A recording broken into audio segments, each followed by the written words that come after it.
మందులకి supplements కున్న difference simple గా చెప్తాను. మందులు ఏం చేస్తాయంటే సిమ్టమ్స్ ని తగ్గిస్తాయి, ప్రాబ్లం ని కాదు. మీకు ఏవైతే ఇప్పుడు ఆ ప్రాబ్లం వల్ల పెయిన్ వస్తుంది, పెయిన్ కిల్లర్ వేసుకుంటారు, ఆ పెయిన్ ని మాత్రమే తగ్గిస్తుంది, సిమ్టమ్ ని మాత్రమే తగ్గిస్తుంది ఇన్స్టెంట్ గా.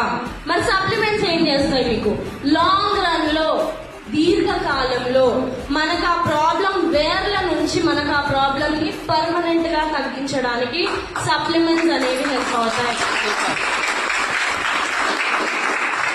సో ఇక్కడ మనకి ఒక సైంటిస్ట్, క్యాన్సర్ ని డిస్కవరీ చేసిన సైంటిస్ట్ ఈయన, నోబెల్ ప్రైజ్ విన్నర్ ఈయన డాక్టర్ ఆటో వార్బర్. ఈయన మనకి ఏం చెప్తున్నారంటే no disease including cancer can exist in an alkaline environment. మన బాడీ ఎప్పుడైతే ఆల్కలైన్ కండిషన్ లో ఉంటుందో అక్కడ క్యాన్సర్ కూడా పుట్టే ఛాన్స్ అనేది ఉండదు.